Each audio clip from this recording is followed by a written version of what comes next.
Hello everyone, कैसे हो आप सभी। आज हम लोग कवर करेंगे second lecture of this course, financial statement analysis number 2। तो लेट अस बिगिन। तो रेशियोज फॉर, इस लेक्चर में हम डिस्कस करेंगे ratios for financial statement analysis. तो नंबर 1 पे होगा प्रॉफिटेबिलिटी, फिर होगी efficiency, liquidity, solvency, market standing और वैल्यूएशन रेशियोज।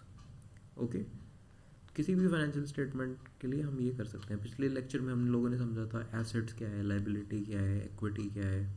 तो आज उनका सबका एप्लीकेशन इस लेक्चर में हम लोग देखेंगे। To analyse the financial statement of any firm और कंपनी, राइट।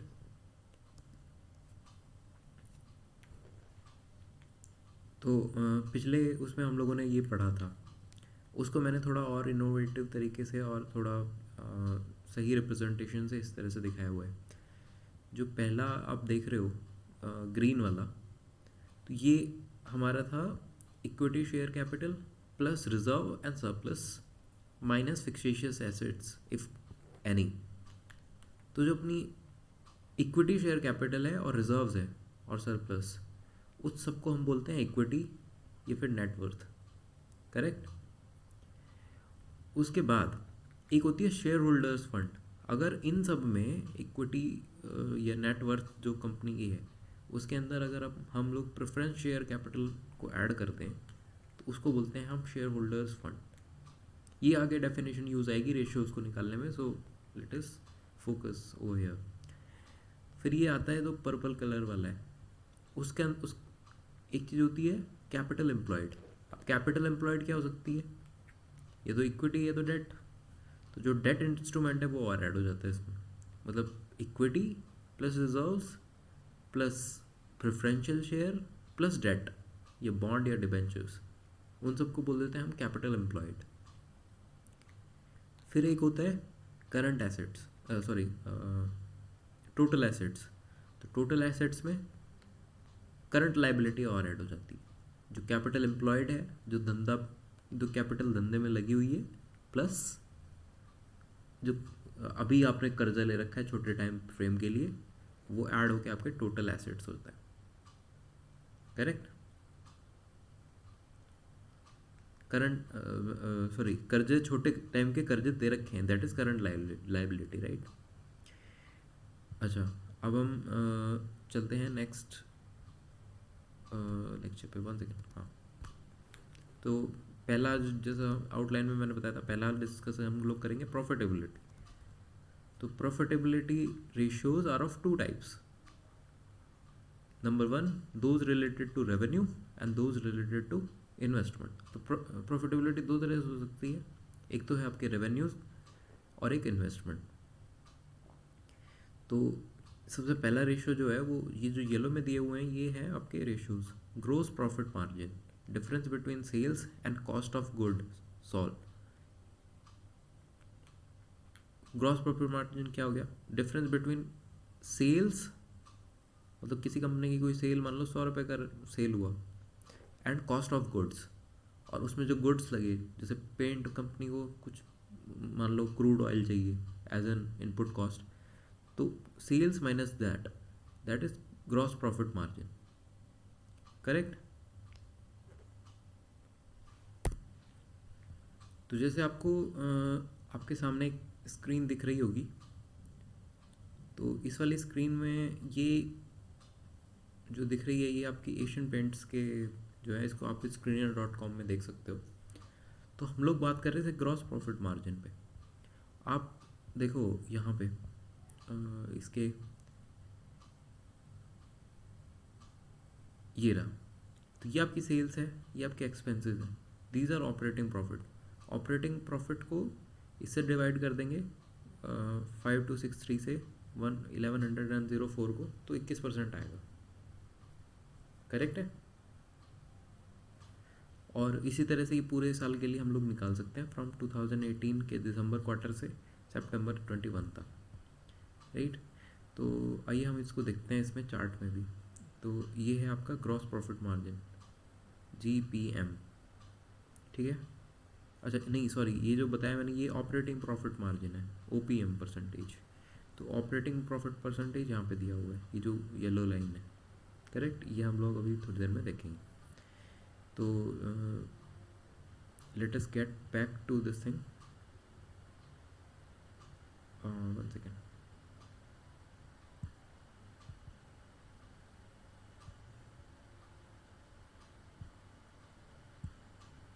तो हम लोग बात कर रहे थे प्रॉफिटेबिलिटी रेशियो में ग्रॉस प्रॉफिट मार्जिन पे।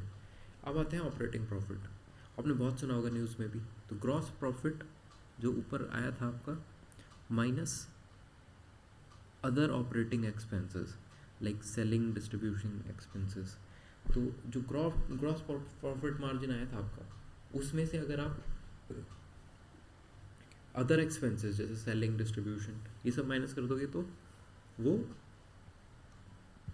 आपका ये जो ऑपरेटिंग प्रॉफिट मार्जिन है वो आ जाएगा उसमें, ठीक है। Next, operating profit is also known as earning before interest and tax, that is called EBIT. आपने सुना होगा इबिटा फलाना, इबिटा इतना, इबिटा ये।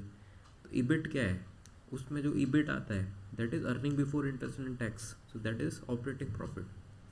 And operating profit margin is the ratio, sorry ये राशन लिखा, ratio between operating profit and sales. मतलब operating profit divided by sales, that is your operating profit. तो जैसे हम लोग अभी वापस चलेंगे यहाँ पे, तो इसको क्या नाम है, आपको दिसंबर 2018 में दिख रहा होगा। दिसंबर 2018 में आपका ऑपरेटिंग प्रॉफिट है 1104। तो 1104 को डिवाइडेड बाय सेल्स 5263 से डिवाइड करोगे तो 21% आएगा। तो यही चीज़ ये इसमें बोलना चाह रहा है। Get back to the slide. Higher operating profit margin indicates the efficiency of the organisation, ठीक है। हायर, जितना हायर ऑपरेटिंग प्रॉफिट उतना अच्छा। नेट प्रॉफिट मार्जिन NPM, तो जैसे आप हम लोगों ने अभी देखा था क्या नाम है, ग्रॉस प्रॉफिट मार्जिन, उसके बाद हम लोगों ने देखा net profit, sorry operating profit margin, now net profit margin. This ratio indicates the profit meant for share holders minus, sorry, this ratio indicates profit meant for shareholders both preference and equity and is measured as ratio of net profit to sales। जो net profit divide by sales आएगा वो आपका net profit margin है। मतलब इसमें से आपने tax और दे दिया एक्चुअली, है ना। जो ऑपरेटिंग प्रॉफिट माइनस टैक्सेस कर दोगे तो ये जो आया था ना operating earning before interest and tax, तो इंटरेस्ट और टैक्स अगर कर दोगे तो आपका नेट प्रॉफिट आ जाएगा। नेट प्रॉफिट में डिवाइडेड बाय अगर सेल्स करोगे तो that is net profit margin. तो अभी हम देखेंगे वापस से उसी कंपनी का, एशियन पेंट्स का। तो ये आपको दिखेगा, जैसे कि हम लोग यहाँ पे चले जाते हैं। ये यहाँ पे ऑपरेटिंग प्रॉफिट आया था इस साल का, 2018 का, इस सॉरी क्वार्टर का फॉर एग्जांपल। उसमें से अदर इनकम ये आ गई, इंटरेस्ट आपका 29 था, डेप्रिसिएशन इतना था। तो मतलब 1104 plus 65 minus 29 minus 165, 1 second I just do it. So this is 1104 plus 65 minus 29 minus 165, that is coming out to be 975। तो वो कुछ पॉइंट्स में होगा तो उन्होंने वो 974 लिखा। इसी तरह से आप क्रॉस चेक कर सकते हो 883 जो इस क्वार्टर के लिए, plus other income minus interest and depreciation, correct. तो वो इतना आएगा। तो that is profit before tax, correct. अब प्रॉफिट बिफोर टैक्स आ गया, इसमें से टैक्स और कम कर दोगे तो आपका नेट प्रॉफिट आ जाएगा। और net profit divided by sales, जैसे फॉर दिसंबर क्वार्टर के लिए हम लोग करते हैं, तो दिसंबर क्वार्टर का नेट प्रॉफिट है 636 डिवाइडेड बाय सेल्स इसकी 5263, करेक्ट। तो ये आ गया 12% आपका दिसंबर 2018 में। तो यहाँ पे शायद दिखे दिसंबर 2018, ये देखो यहाँ पे लिखा हुआ है net profit margin net profit margin is 12.3। तो आप अगर उसको करोगे तो वही आंसर आने वाला है उससे। कितना 600 जो यहाँ पे प्रॉफिट था 636 divided by 5263, that will be around 12%। तो वही ऑपरेटिंग प्रॉफिट वहाँ पे लिखा हुआ है, करेक्ट। तो let's get back to the lecture. तो अब क्या कह रहे हैं, this is another measure of measuring business efficiency. तो नेट प्रॉफिट मार्जिन से भी आप एफिशिएंसी निकाल सकते हो, and that is one of the profitability ratio, right. Return on investment और अर्निंग पावर। तो हम लोगों ने देखा था प्रॉफिटेबिलिटी दो तरह से निकलती है, एक तो इन्वेस्टमेंट पे और दूसरा यहाँ पे लिखा हुआ है देखो, एक तो रेवेन्यू पे और एक इन्वेस्टमेंट पे। तो रेवेन्यू वाली तो हमने देख ली, सेल्स ग्रोथ वाली, सेल्स वाली, gross profit margin, operating profit margin and net profit margin, correct. अब आती है अपनी इन्वेस्टमेंट बेस्ड प्रॉफिटेबिलिटी रेशियोज। तो उसमें से पहला है रिटर्न ऑन इन्वेस्टमेंट, ROI, और अर्निंग पावर भी बोलते हैं। तो earning before interest and tax, EBITDA to total assets, correct. तो टोटल एसेट्स को अगर डिवाइड कर देंगे, टोटल एसेट्स से अगर डिवाइड कर देंगे EBIT को, तो you will get return on investment. This ratio indicates the return available to all investors together irrespective of proportion of different type of capital. This ratio is ideal for comparison across firms since it is not affected by capital structure and tax policy of the firm. तो ये नहीं होता कि भाई इसमें net profit नहीं देख रहे हम, profit before interest and tax देख रहे हैं। तो इसमें ये नहीं कहेंगे कि भाई हाँ हमारा तो टैक्स ज़्यादा है इसलिए कम दिख रहा है, नहीं, इसमें आप टैक्स इंक्लूड ही नहीं कर रहे हो ना, बिफोर टैक्स आप देख रहे हो। It reflects the earning power of the assets. तो मतलब तो it is basically EBIT divided by total asset. So for 1 unit of total asset how much you are earning before interest and taxes, that is this ratio indicates. तो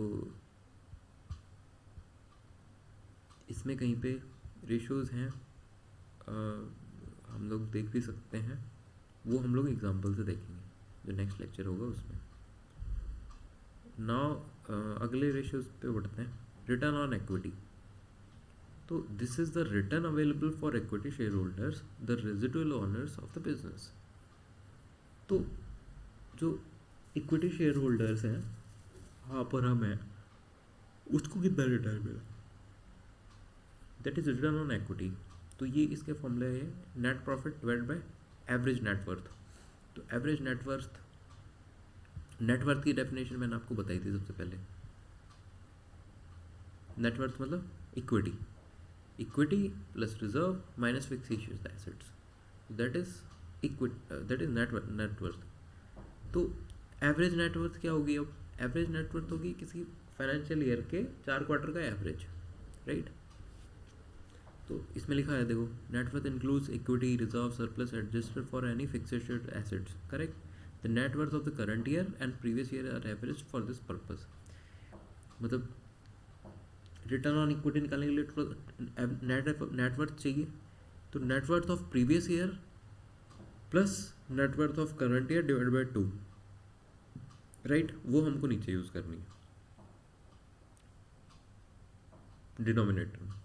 ROE is affected by leverage, देखो, presence of debt in capital structure,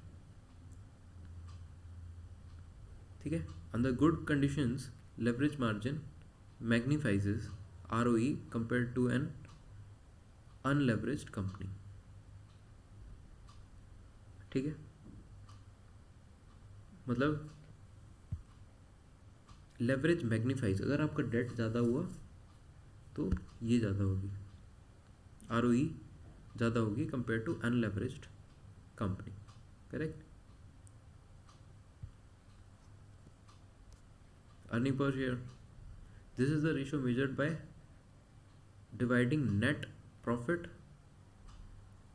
available for equity shareholders with number of equity shares, मतलब profit before tax minus preference dividend divided by total number of equity shares, that is EPS।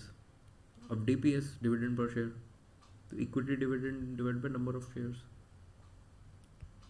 तो इसी और नीचे क्या कह रहा है, declaration of dividend is considered normally as a healthy sign since it denotes liquidity and profitability of the companies. तो liquidity और प्रॉफिटेबिलिटी अगर है तो कंपनी जनरली डिविडेंड देती है, ठीक है, डिविडेंड डिक्लेयर करती है। Efficiency ratios, such ratios also known as turnover ratios. तो अभी तो प्रॉफिटेबिलिटी रेशियो हो गया, profitability ratio of what, investment and revenue, revenue मतलब सेल्स। अब आते हैं हम efficiency ratios. Such ratios known as turnover ratios indicate efficiency in asset utilization. In broad terms, are expressed as a relationship between sales and assets. ठीक है, अभी तक कोई ऐसा आया नहीं था कि भाई सेल्स और एसेट में रिलेशन हो। सबसे पहला है total asset turnover ratio. This ratio measures the revenue generation in comparison to funds deployed by the investors. Once again,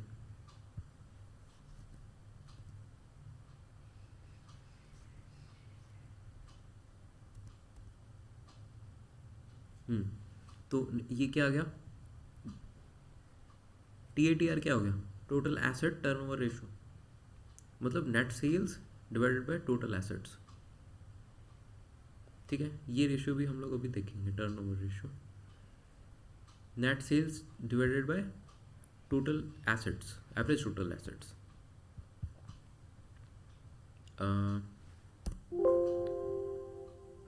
तो this denotes overall efficiency in utilization of assets. इसको सबको हम एग्जांपल से समझेंगे, चिंता करने की कोई ज़रूरत नहीं है, ठीक है। इसका मतलब क्या है, net sales divide by average total assets, मतलब नेट सेल्स जितनी ज़्यादा होगी for the same total asset उतना अच्छा है। तो मतलब एक्चुअली आपके एसेट 1 रुपये हैं तो आप कितनी सेल जनरेट कर पा रहे हो, ठीक है। कम एसेट में ज़्यादा, अगर उतनी ही सेल जनरेट करो या ज़्यादा करो तो that is more efficient, right. तो इसलिए एफिशिएंसी रेशियो बोलते हैं। The DuPont financial analysis, this is propounded by DuPont company of the US and is widely appreciated. This analysis combines profitability in terms of net profit margin and asset utilization in terms of TATR, ठीक है। तो इसने क्या किया, आपका net profit divide by total assets, average total assets, मतलब with respect to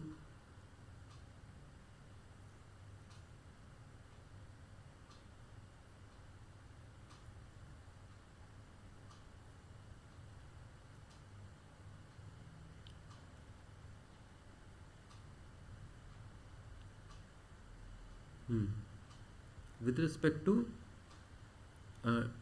net profit divide by net sales. ये तो क्या थी अपनी,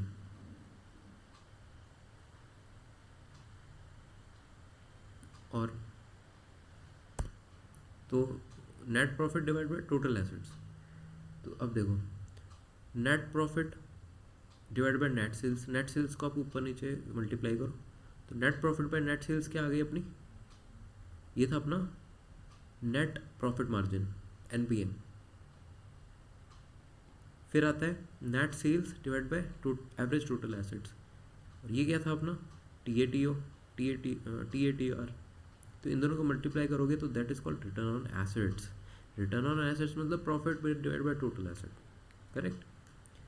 फिर आता है revise formula, revise to reflect factors affecting return on equity.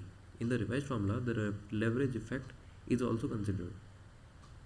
तो इसमें क्या होता है, return on equity is equal to net profit divide by average net worth. अब देखो नेट, इसको नेट सेल से ऊपर नीचे वापस मल्टीप्लाई करो। अब ये क्या आ गया, ये आ गया नेट प्रॉफिट मार्जिन। ये क्या आ गया, net sales divide by total, ये आ गया आपका TATO, TATR। और ये total asset divide by net worth.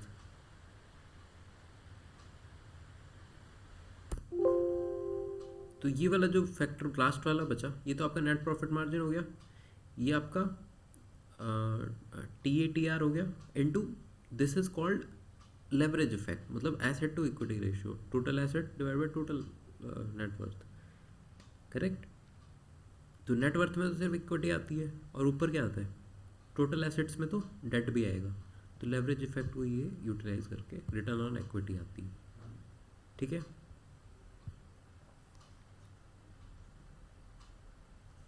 Liquidity और शॉर्ट टर्म सॉल्वेंसी, एक तो अपना रेशियो हो गया, क्या नाम है, प्रॉफिटेबिलिटी, फिर अपना रेशियो हो गया एफिशिएंसी, एंड नाउ लिक्विडिटी और short term solvency. Liquidity ratio measures the firm's ability to meet short term obligations, inventory turnover ratio and inventory conversion period. This ratio measures the efficiency of inventory utilization and is measured as, तो ये क्या करता है, inventory utilisation को की efficiency को major करता है। मतलब आप कितनी एफिशिएंटली आपकी जो इन्वेंट्रीज बची हुई हो, वो कितनी एफिशिएंटली यूज़ करते हो, राइट। तो कॉस्ट ऑफ गुड्स सोल्ड, मतलब आपने 100 रुपये का सामान बेचा, एवरेज इन्वेंट्री मतलब आपकी 200 की रखी हुई है, तो कितना हो गया ITR, दैट इज 0.5, राइट। तो higher inventory turnover ratio indicates the company holds less inventory to meet the sales. Correct, मतलब जितना भी आपका सामान इन्वेंट्री में आया उतना तुरंत बिक गया। हायर इन्वेंट्री टर्नओवर रेशियो को तो यही मतलब होता है। By dividing 365 with ITR, right.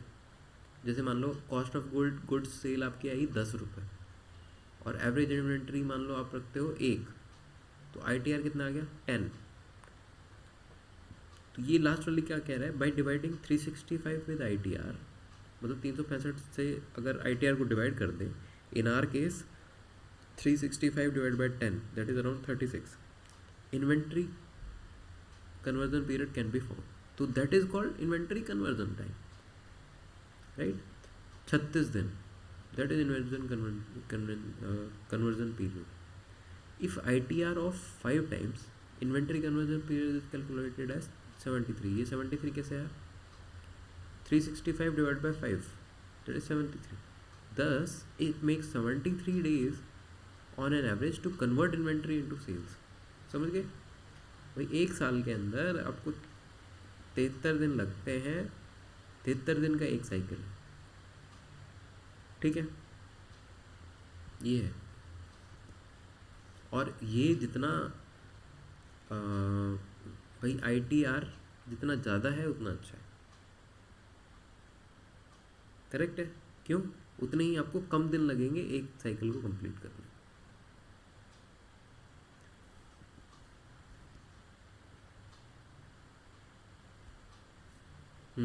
Receivables और डेट टर्नओवर रेशियो, ये भी बहुत इंपॉर्टेंट है, ये लिक्विडिटी रेशियो है।